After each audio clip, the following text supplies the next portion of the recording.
Hey, welcome back to another video. All right, so where do you store your products? You may be wondering, do I have to go down to the post office every day?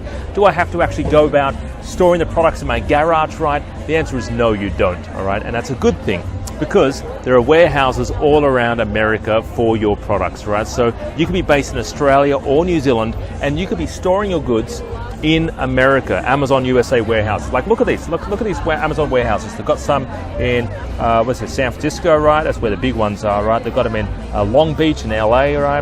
They've got one in Arizona. They've got one in Houston. I'm actually heading over there. I've been invited to go to one of the warehouses in Houston.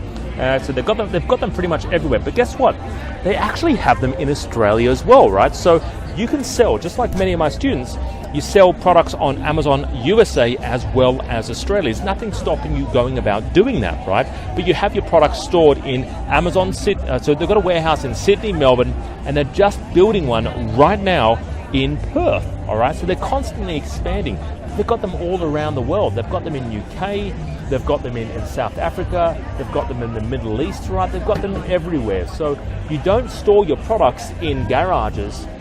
I've done that before. I used to live in Coogee and in Sydney, right? And I still live in Sydney, actually. But I used to walk down this hill with a big sack on my back like Santa Claus every single morning, Monday to Friday, with products, okay? And I tell you what, you don't want to do that. So you store them in the Amazon warehouse, right? This is where you store them, right? And every time you get an order, they pick it, they pack it, they basically send it out to you. They handle pretty much all the customer service. You don't have customers calling you going, hey, where's my package, right? That stuff doesn't happen when it's stored in warehouses like this, all right? Have a great day. If you want to find out more information, give us a call in the office, 02-8003-7534. I'd love to work with you, and I'd love to see you at our next 2-day training. Bye-bye for now. See you later.